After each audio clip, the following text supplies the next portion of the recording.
escucharemos la intervención del maestro José Luis Martínez Morales, pero antes su semblanza. José Luis Martínez realizó estudios humanísticos y filosóficos en el Seminario Conciliar de Jalapa de 1961 a 1967. Posteriormente estudió la carrera de Letras Españolas en la Universidad Veracruzana, donde obtuvo el grado de licenciado en 1979. Tiene estudios de maestría en la misma especialidad y por la misma universidad. En septiembre de 1972 ingresó como docente al Colegio Preparatorio de Jalapa y a finales de 1976 comenzó a dar clases en la Facultad de Idiomas. A partir de 1979 fue investigador del actual Instituto de Investigaciones Lingüístico-Literarias de la Universidad Veracruzana, institución en la cual ocupó la jefatura cuando dicha institución era solo un centro de investigaciones, y durante el periodo de septiembre de 1987 a enero del 2001 fue director de dicho instituto.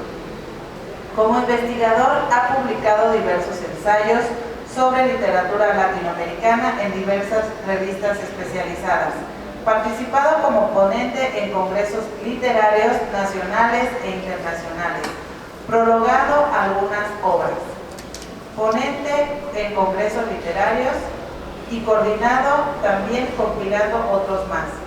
Es autor, entre otros, de los libros Horacio Quiroga, Teoría y Práctica del Cuento en 1982, Brevísimas lecturas, ensayos sobre narrativa mexicana, año 2000, Atrevimientos, ensayos sobre narrativa veracruzana, 2002, Librado Basilio, retrato inconcluso, 2004, Singulares lecturas tenebrosas, 2008, De cómo llegué a convertirme en glosador de textos literarios, 2017, y El escritor efímero, en 2023.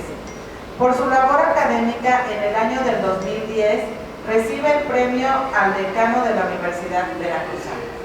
Un fuerte aplauso, por favor.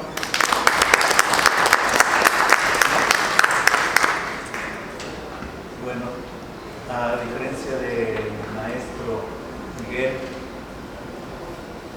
yo ya perdí esa, pues no sé si costumbre o respeto. Espero que respeta al público, sí, no lo vayan a tomar en otro sentido. No quise elaborar un texto escrito y estuve pensando de qué manera podría ser mi participación en este homenaje a los 30 años de la partida física del maestro Librado Basilio. En un momento dado pensé en pasar, en exhibir las fotos que aparecen en el libro que yo realicé, pero pues me parecía que no iba a ser tan completa la visión. Después pensé que más que nada hacer un recorrido por ciertos poemas de él y glosar alguna relación de esta poesía con su vida. Pero también me encontré con la dificultad de que ni iba a cubrirse todos los momentos, ni yo tendría la capacidad, quizás, de poder ligar su poesía con su vida.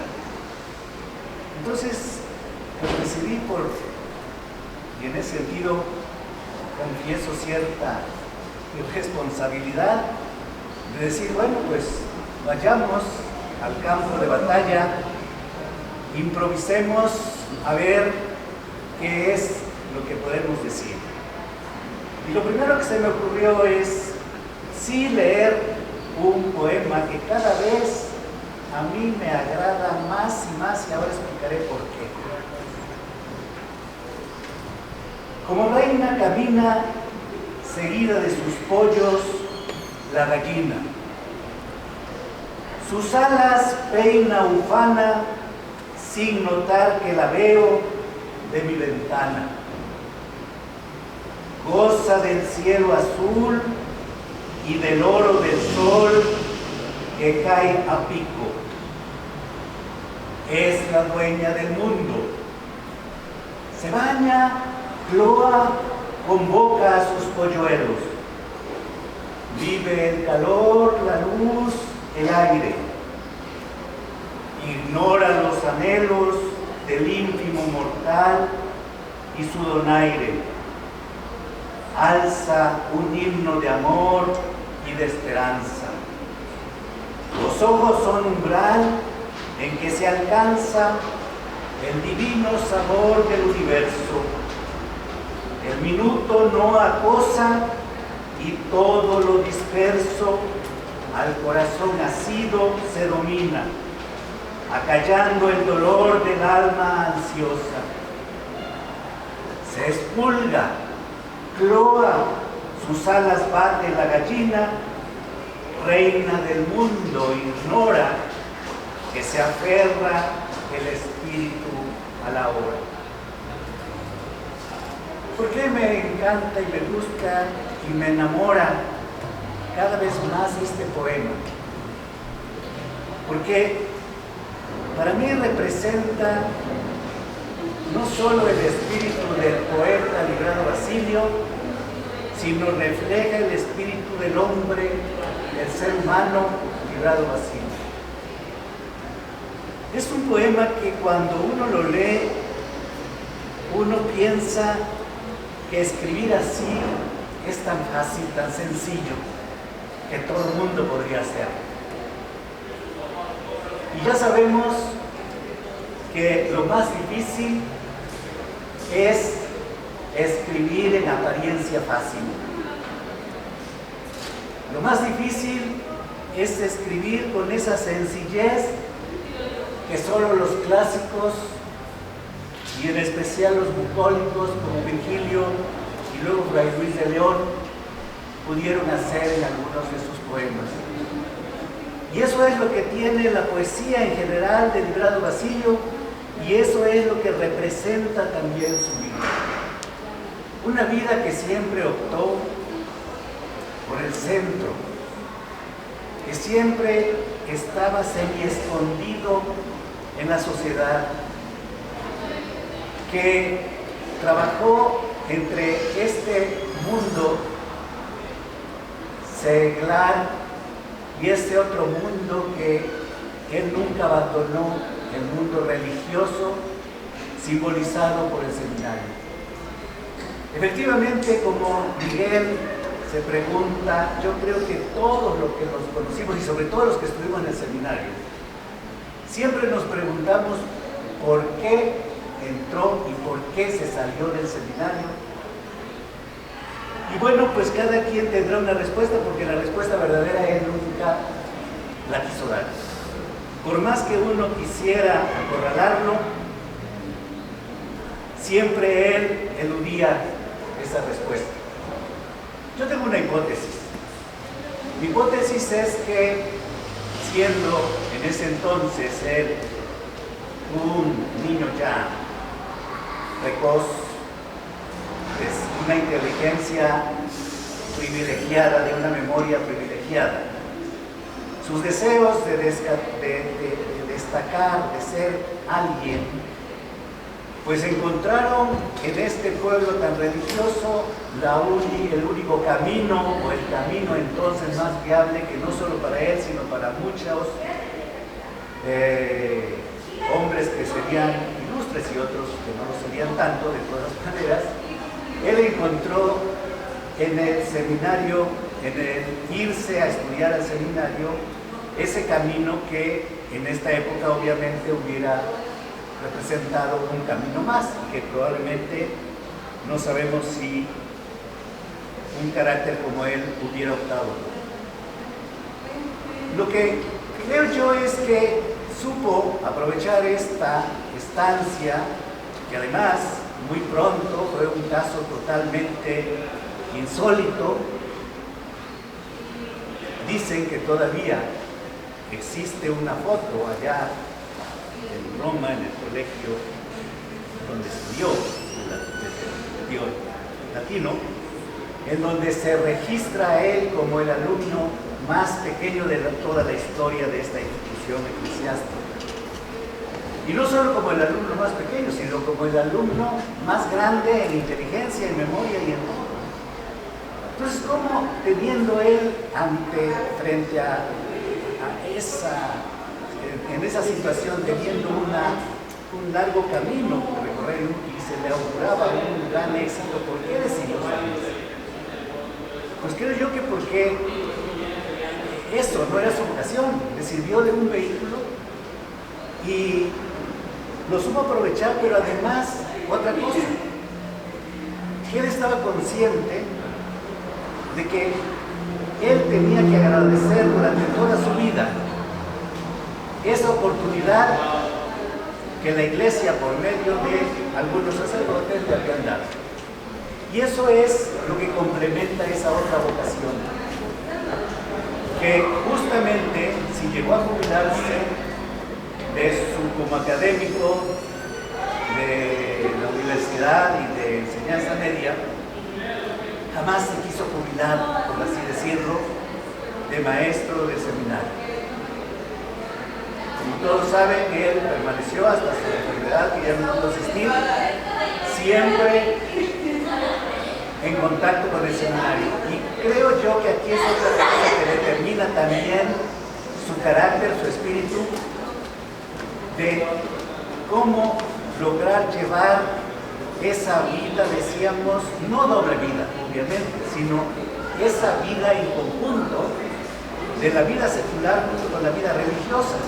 Que aunque él no fue religioso, sin embargo, no podía dejar de compartir y de convivir con muchos que habían sido sus compañeros en el seminario y con muchos que habían sido la mayor parte sus alumnos y excelentes alumnos. Estoy hablando de gente como don Mario de Gasperini, estoy hablando de gente como el padre José Benigno Silvio, estoy hablando de gente como el arzobispo Sergio Beso.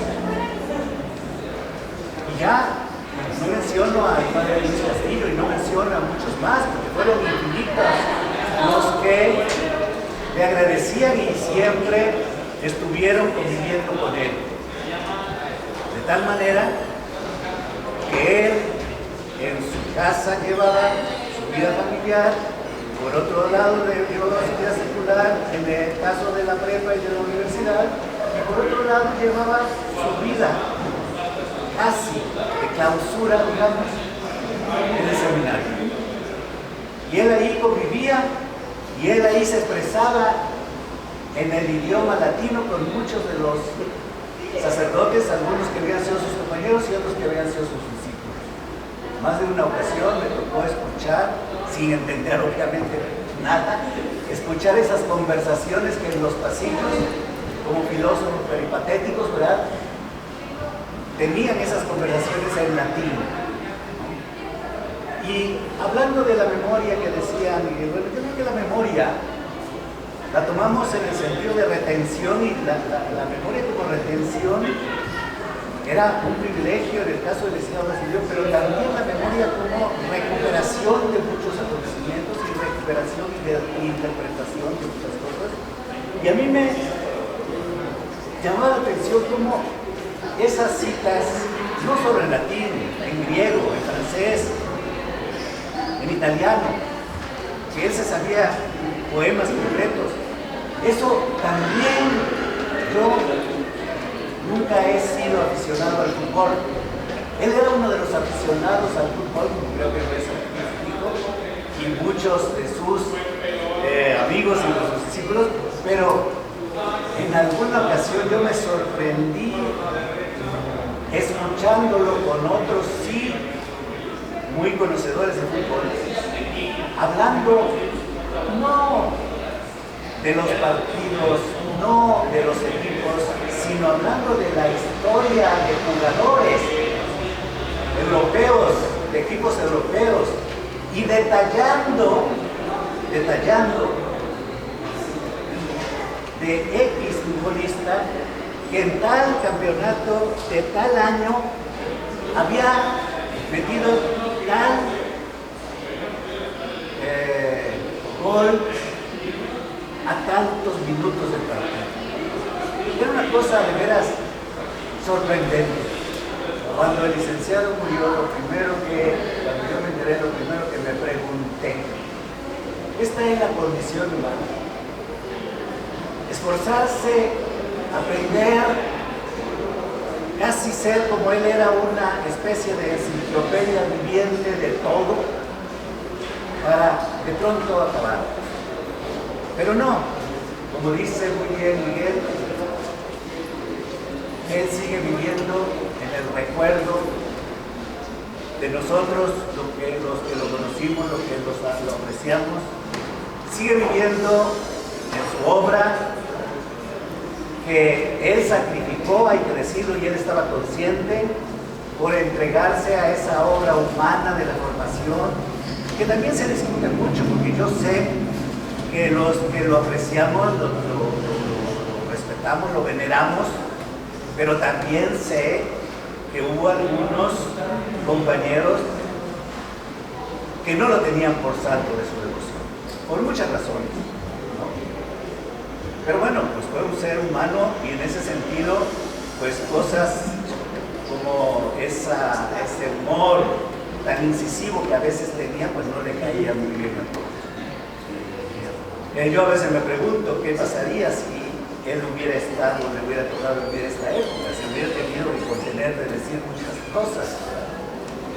Sin embargo, no podemos nosotros traspasar o juzgar un personaje fuera de su tiempo.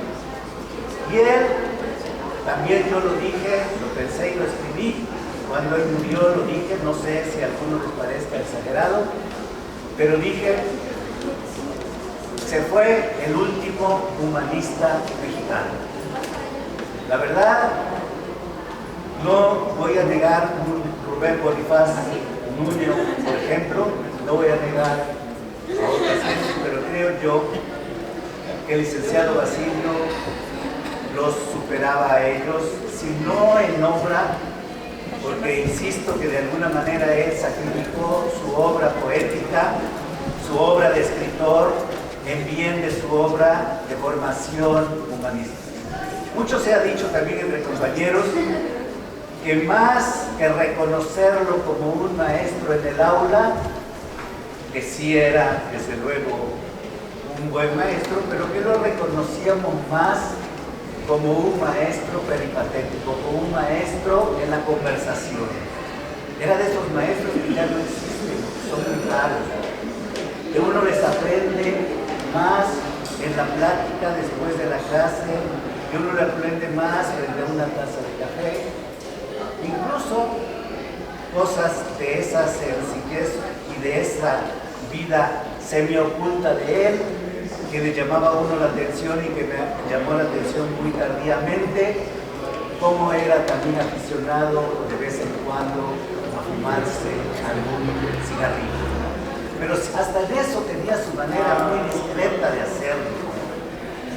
Entonces, pues yo cuando escribí este libro de Retrato Inconcluso es porque pienso justamente que no podemos nosotros, nunca pudimos sacarle la verdad de lo que pensaba, no solo de por qué entró y se salió del seminario, sino de muchas cosas, no podemos, nunca pudimos.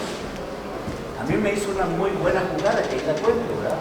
Cuando después de que yo ya pensé que lo había convencido de que le iba yo a grabar muchas cosas de sus anécdotas, de su vida, de sus grandes respuestas que yo tenía por conocer, no sé cómo le hizo, pero me puso en una trampa, me llevó a un café donde se presentó una señora que nunca nos dejó solos. Y entonces, pues ni modo, yo tuve que hacer un retrato inconcluso de la percepción que yo tenía de él, de la poca percepción externa que tenían los demás, porque al fin de cuentas, cada uno de nosotros que lo conocimos tendrá su propio retrato. Y aún juntando todos los retratos que podamos tener, creo que aún así llegaremos a tener un retrato inconcluso de este gran personaje. No podemos nosotros, quienes lo conocimos y a quien nos brindó la amistad en algún momento de nuestras vidas, pues no podemos decir que llegamos a conocerlo cabalmente. Él siempre permaneció semi-abierto, semi-hermético. Y así fue en toda su vida. Pues no me queda más que invitarlos también, en la medida de lo posible, a que quienes ya conocen su obra recurran a releerla, quienes no la conozcan por alguna razón, pues que traten de acceder a ella. Tenemos pendiente con Agustín, yo se lo había platicado, que no tenemos pretexto de decir vamos a reeditar su obra, tenemos que subir ahora. Yo creo que platicábamos con Agustín eso. Nadie, ya ven ustedes cuando se muere un autor, García Márquez, Rulfo, las peleas que entablan los familiares. Aquí lo que decimos, hay que subir la obra del Librado Basilio para que quien la quiera leer, la pueda leer en las redes, en internet. Creo yo que es el mejor homenaje que le podemos hacer. Y además, pues creo yo que siendo una obra pequeña pero de mucha importancia, pues no va a ser, sobre todo su obra, me refiero a su poesía, a su propia poesía, porque en sus traducciones pues ya es otra cosa. Pues yo podría decir mucho, pero creo yo que más bien, si alguno, como creo que está en el programa, hay algunas inquietudes y algunas preguntas, y las podemos responder, ya sea Miguel o yo, creo que es preferible. Gracias.